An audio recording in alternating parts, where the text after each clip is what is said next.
Sussexes evicted, the King's refusal to apologise, and a potential right royal Brexit blunder. That's right, it's been another busy week for the royal family, but you can rely on us at Palace Confidential HQ to bring you the finest expert insight. I'm Jo Elvin, and here to discuss all the latest is the Daily Mail's royal editor, Rebecca English, and the paper's diary editor, Richard Eden. Welcome to you both.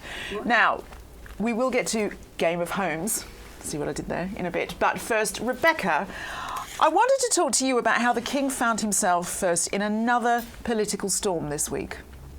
Well, you say another. I should say that I think he's had a really good first, 4, 5, 6 months in this job. He and his team have, picked their engagements well, they've hit the ground running, they've glad-handed, they've met the right people. But, of course, what happens has shown us that there is always a bear pit around the corner. Yeah, I suppose I'm probably not thinking of even his time as king, just in, is it unfair of me just being historically? Well, obviously it's a very different ball game for him now. So the kind of crux of this is that people were annoyed, or his critics were annoyed, or more actually the government's critics were annoyed, I think we should say, is that he was asked by our Prime Minister during some very, very delicate post-Brexit negotiations to meet with the President of the European Commission. Now, a lot of people felt that was wrong for him to be kind of dragged into the political fray during the negotiations. In actual fact, that meeting didn't happen, and the meeting only happened after the negotiations had been concluded. But some people felt that it was really kind of pulling him in a direction he shouldn't have gone. Others, of course, say, look, his job is, as our head of state, to meet dignitaries coming to this country, and obviously the President of the European Commission is one such dignitary. Why wouldn't he meet her? So, what would be the basis of that criticism, Richard? Is it fair to criticise him for meeting with this dignitary? Look, we're a constitutional monarchy, and it is difficult because the head of state is asked to meet people and do things by the Prime Minister, and there's sort of limited scope for whether you can say yes or no. And I think what's tricky is they're all kind of finding their feet a bit with King Charles on the throne. So obviously with the stature and the experience of Queen Elizabeth, I think often she could sort of raise an eyebrow, or her private secretary could let it be known, you know what, maybe we shouldn't meet now, maybe we should meet the President a bit later on, it might give the wrong impression, and then the Prime Minister maybe would back off. Whereas because he's new, King Charles might want to please the Prime Minister more. So it is sensitive, and I think there have been incidents in the past where Queen Elizabeth, or certainly her private secretary, might have said, not now. But then again, she was also called upon to do some quite controversial things when Britain was in negotiations about joining the European Union, that she had some meetings and that sort of thing at the request of the Prime Minister, and that was quite controversial at the time as well. So, King Charles is certainly not the first constitutional Prime Minister head of state, who's been asked to carry out these type of meetings. Rebecca, do you think it's possibly a convergence of the fact that we have a new king finding his feet and a Prime Minister, Rishi Sunak, with not that much experience in the role under his belt as well? And do you think that this kind of discussion will change anything about the way the King approaches these government requests? I think it's a really good point. I think Richard's made some very good points, that what Charles could do as Prince of Wales, meeting the President of the European Commission, oh yeah, fine, I'll do it. It's a different matter for him as head of state. And sometimes these things are salutary lessons, for both sides that, I don't think any one person has done anything wrong, but I think maybe some, questions were asked, requests made, maybe in haste, and it serves as a warning shot across the bows, doesn't it? Well, now, Rebecca, you were with the Waleses this week, and the last time you were there on an engagement with them, the engagement itself had some criticism. This one seemed to go down quite a lot better. Yeah, I think the one you're referring to was when we went to a food bank. The food bank, yeah. We got criticism. This was a very different ball game, and actually was really fun. I almost didn't make the engagement because I got cancelled trains. I arrived about 5 minutes after them at this leisure centre in Port Talbot in South Wales. They were on a day of engagements in South Wales as Prince and Princess of Wales ahead of St David's Day, which is the national day of celebration. As I arrived, someone said, "Oh, are you here to do the spin studio?" And I was like, "Spin studio?" But it's not often you get a first on a royal engagement, but this was definitely one of those. And I got shown to the spin studio, and minutes later, William and Kate walked in, and I heard Kate say, "Oh, you're not going to make me do this in basically a skirt and heels, are you?" But fair play, she was somebody game. say yes? Get on that bike. She did, basically. So they got on their bikes at the front of the class. I'd made sure I positioned myself quite well to get a glimpse of it, and she went for it. She did say at one point to me, 'cause I think she saw me there laughing, and she did say, "Are you going to basically get on the bike and show us what you can do?" And I was like, "Did you?" Well, I just said, "I'm wearing really high heels today." And she went, "Yeah, but you're in trousers. You've got no excuse." And they did a race, and I tell you what, she's very, very competitive, and being dressed in these kind of 4-inch, Giovito Rossi heels was not going to stop her beating her husband, and she did win the trophy in the end. Did you really let our princess down and not do as you were told and get on the bike? Yeah, basically. Treason, high treason. I was there to do a job, and the Daily Mail readers wouldn't have had great video of me videoing them if I'd done that, so that's my excuse. Oh, good excuse. Richard, the image of our sporty Princess of Wales seems to be one that they family use quite a lot. Do you think she is a fitness freak? She's certainly got an amazing shape. Certainly, Catherine has spoken in the past about how, she loves fitness. I mean, you can go back and see the images of her at school and how she played lots of different sports, and she's kept up the fitness since then. She's a great example to all of us, actually, who might have done a bit of sport at school, but then we've let it slide. I think she still does, and as we're trying to encourage the country to keep fit and healthy, she's a good example to us all. You don't work out? I do the odd exercise, do a few press-ups, something like that. Oh, there's an image for the Edenites. Well, I was to say, at one point at the start of it, she actually said, "Oh, can I make this a bit harder?" She wanted to turn up the resistance on the bike. And that's just showing off. William was like at the end puffing away, and he was quite funny. I heard him just say to the person behind him, like, "I think I've split my pants." There was a really good banter between them, I have to say. There's the photo op you missed, Rebecca. Anyway, well, speaking of sporty Kate, we will have a gallery of some of Catherine's best sporting engagements at the end of the programme. So stick around for that. We know you love a montage. Now, before we get to this week's big royal row, a look at some of your comments. And sticking with the Princess of Wales, Dr. Michelle L. Mock has defended the black gloves that Catherine was criticised for. I don't know if she was criticised, I just said I didn't like them, but she says, "I think everyone's missing Catherine's fashion point. Alone, the black gloves clash, but when she joins William in black velvet, they reflect a perfect yin-yang and they wear it well." Aww. And also in for praise is Princess Anne, who invited the Queen's former lady-in-waiting, Lady Suzanne Hussey, to represent her at a funeral. Despite Lady Susan having been caught in that infamous racism storm, Carolyn Slater had this to say: "Even more reason to respect and love Princess Anne for asking Lady Susan Hussey to carry out an engagement. Anne is truly her dear mother's daughter, always puts kindness and duty first." And on the topic of the Newsweek poll that we revealed, that the popularity of the royals had fallen in America, Joan Z, or if she's American, I should probably say Joan Z, has this to say: "As an American, your survey results surprised me. Looking at the numbers of US viewers who watched the Queen's funeral should alone illustrate a larger percentage approval of the royal family. And I personally feel the same as I did when I woke up very early to watch William and Kate's wedding. I also loved the photos of Kate's fashion choices. She can pull off anything. Love your show." Thank you so much, and well, we love hearing from you. So do keep those comments coming and your questions coming in. You can leave them below, email us on palace@mailplus.co.uk, or let us know on social media where we are at MailPlus. And a reminder that if you missed that show that we've all been commenting on, what have you been doing? But you can head back after this one and watch it. Right, let's get back to my panel. Rebecca, the big news yesterday, which, I mean, it was astounding that the Duke and Duchess of Sussex were being turfed out of their Windsor residence, Frogmore Cottage, with the home being offered to Duke of York, Prince Andrew, instead. Yeah, I remember saying last week to our lovely producer, I thought this week was going to be a quiet week. It never, what ever, did I know? ever is. In how long have we been doing this show? Yeah, it is never a quiet week. And I think what was really interesting, without kind of going back over the kind of ins and outs of the story, is that Buckingham Palace all day maintained this line, absolutely no comment. If any such conversations were going on, they would be a private family matter.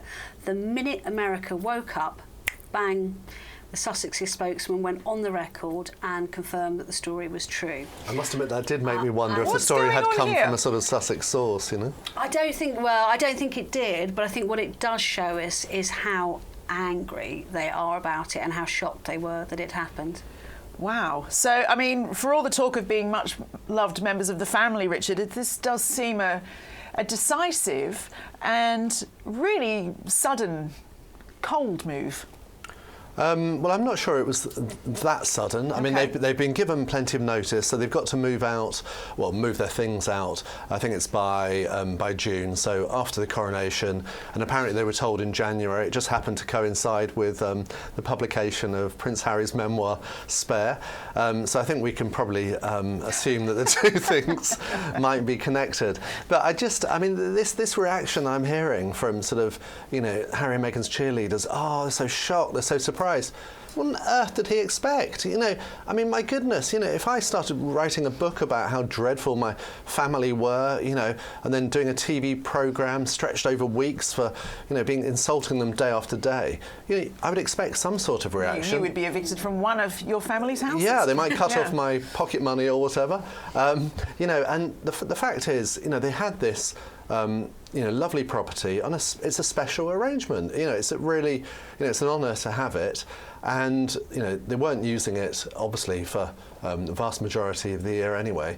And why should they be allowed to? They've left the royal family. They made a big song and dance about it. Now they can use some of their millions to spend it, on staying at a hotel next time they're over. Well, Rebecca, I was going to ask, do you think they'll be furiously searching for Airbnbs nearby for the coronation? What does it all mean? Well, it has really put the cat amongst the pigeons. And I think it obviously indicates that their coronation potential appearance is more in doubt. I mean, the royal family aren't exactly laying out the welcome mat for them. I mean, I've been told this decision is twofold. One, it comes down to money. Charles is trying to balance the books better, and they have a pot of money from the Duchy of Lancaster, which the monarch can do with as they please, and the Queen has always ring-fenced a big chunk of that to protect Andrew, especially after he wasn't a working royal. And Charles is having to work out how to do that. Should he be seen rattling around Royal Lodge? Would it be better for him to move into Frogmore? There's all sorts of things that are coming into play. But also, I think they're just fed up of this, and they just want everything sorted, either before the coronation or pretty soon after, so he can just move forward with the rest of his reign without this constant family drama. And does it mean, though, that for Harry and Meghan there's no house, there's no seat really on offer? No, there's nothing. There is absolutely. That's why I've been guided. There is. Yeah. They're not being offered any other property. It's like, it really is as brutal as clear your stuff out and get out. Well, one thing I should say that's astonishing is that, remember, Prince Harry is still a Counsellor of State, legally. He could be asked, obviously he won't be in a hurry, but potentially he could be asked legally to stand in for the monarch. He now has no home at all in Britain. That's ridiculous, isn't it? Have a new Act of Parliament strip him of that. Otherwise, it's absurd, I think. Have you got a spare room in case he needs it? Look, if they need to visit for the coronation, we've got a spare room. We can make room for them. We'll try to, To be fair, the King's got quite a lot of spare rooms as well, the many royal properties. Yes. It's not like they can't stay anywhere. And of course, when they go to visit places like New York to do interviews and stuff, they stay in a hotel there. So, but I do think there is, a psychological difference with losing a home in the country of your birth. Things have changed a lot because they did intend, from what I hear, to genuinely come back to visit regularly. But obviously, because of their own actions, their relationship with the family has turned to dust. We should say that there's some very serious, unintended consequences of this decision, though. For example, say they decide to come over for carry out some engagements, that sort of thing. They might do what other wealthy, important people do and stay at a hotel. So you get the security. Maybe they're staying at, say, Mandarin Oriental in Knightsbridge, and it will become a circus. We will be able to see, the press will be outside, there'll be photographs of famous people, they'll have to pay for that themselves, and previously when they've been at Windsor, it's been very private. We didn't hear, nothing really when they stayed at the Platinum Jubilee celebrations or at the time of the Queen's death. So, that does really, it could cause a problem in the future. It's a good point. They were only seen when they wanted to be seen. Yeah. Now they are going to be like any other jobbing celebrity coming into the UK. And of course, there's the chatter, Richard, about possibly Andrew moving into Frogmore. How do you think that will go down if that's true? I mean, it's hard not to see this as a bit of an insult, really. That by the way, grinning like a Cheshire cat. By the way, we want to offer your beloved home to someone who has brought shame on the royal family. Andrew has through his dubious friendships, but I think the King wants him to move out of Royal Lodge. I mean, Royal Lodge is, apart from Windsor Castle, it is the best property at Windsor. It's basically a palace, and you've got someone who doesn't carry out royal duties. He's there with his ex-wife Fergie, and it would be ideal for William and Catherine. As heir to the throne, they're in a smaller, Adelaide Cottage is a smaller, relatively modest property, so it makes sense. So I'm sure that Charles would like Andrew to move out of that. But from what I hear, he doesn't want to move out. What do you make of this, Rebecca? Because obviously Harry and Meghan, quite sore about losing Frogmore. Andrew quite sore about the possibility of moving into Frogmore. Do you think he will? Well, I think we're also going to, first of all, look at words like cottage. I mean, let's face it, this is a 5-bedroomed house that by any of our standards we would thank our lucky stars to be living in. But obviously by royal standards, it's probably a little bit pokey. Royal Lodge is a 30-room, 7-bedroomed home. As Richard said, it's akin to a place. It's a mansion.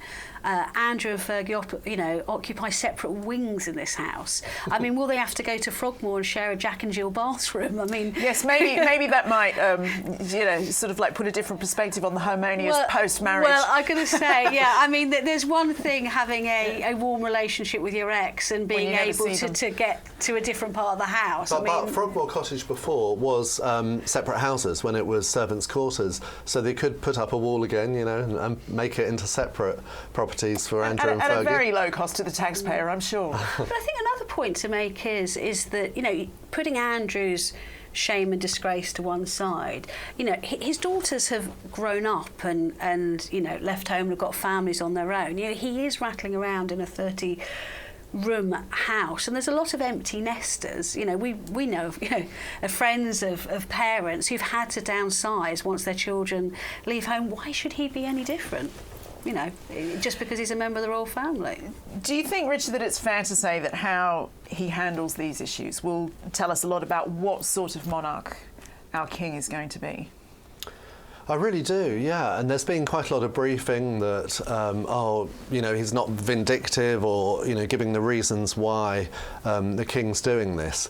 But these are important moves. And I think they show that he's won't tolerate anything. And I think that's good. It shows that he's, you can't just keep insulting the King and the royal family and expect there to be no consequences. So I think that's an important signal that he sent out. And I think it's also important if he shows to Andrew that you can't go on living as, senior member of the royal family in a huge palace if you're not a working role, that you need to downsize. I mean, remember what happened at Kensington Palace, that the Duke and Duchess of Gloucester, as they got older, they moved out of we call it an apartment, but it's really a big house next to William and Catherine. They moved out so that it would be free for Harry and Meghan. Well, Harry and Meghan turned up their noses at that place, so that's still vacant for a start. I ran a story in my diary column at the weekend about Catherine Zeta-Jones and Michael Douglas moving into a flat at St James's Palace.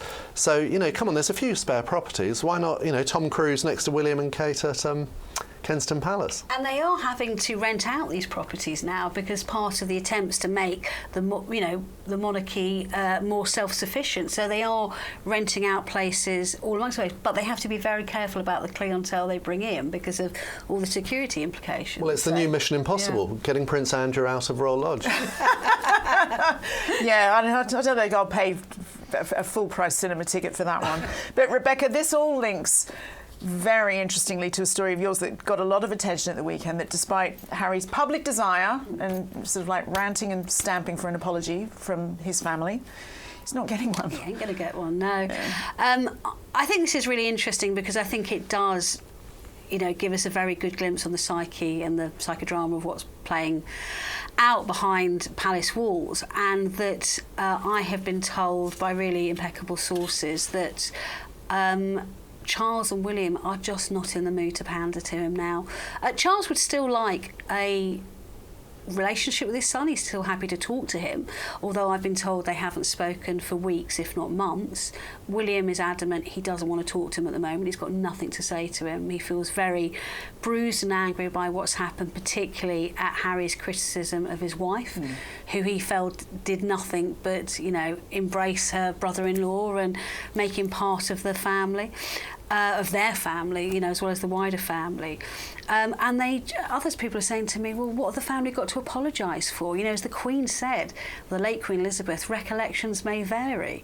And it's, Harry's intransigence on this issue is really putting a wedge between them. They're just not in the mood to tolerate it now. They're really not. Do you think that this move is decisive or just fanning the flames, or do you think it's the right move? By the King, yeah. Yes, it is, definitely. It was the right thing to do. I mean, it's been really interesting to note over the past week the sudden burst of activity from the Sussexes. We've had some weird stuff. We've had like a promotional video for a coffee coming out. We've had, by coincidence, suddenly Harry and Meghan are appearing at a private members club, photos of them coming out. And it all seems like they want to get back, back some profile. And I suspect, particularly after the King's decision, that we're going to be hearing some more from them pretty soon. Oh, really? Yeah. It's interesting, isn't it? Do you think that we are getting to a point where they're going to have to start concocting press? The book's done, the Netflix series is done. Do you think they'll be sort of like battening down the hatches and thinking, well, what's the next move? One thing they could do is they could decide, because they will be invited to the coronation, that will definitely be the case, and they may choose to come actually and clear out the last remaining things. Remember, we saw video recording of them at in the series, was it at Frogmore, when we saw them putting their belongings together in sort of footage on their own phones and stuff like that. So we could see a new version of that for their final move out, for a future programme. Well, Meghan made the point in an interview afterwards. She said, when I was there doing that, I lo and behold opened a drawer and found the journal I was writing at the time I was a member of the royal family. I couldn't believe what I was writing at the time. Cue the EastEnders theme tune. Yeah, exactly. So who knows what they might find if they come back in May to clear out the rest of their stuff. Exactly. Another chapter of a book, I'd suggest. Fascinating and slightly terrifying stuff. Well, it is montage time now, and as promised, here is a selection of our favourite pictures of the Princess of Wales at her sporting best. Just time to say thanks to Rebecca, Richard and to you for watching. We will see you next week on Palace Confidential. Enjoy that montage.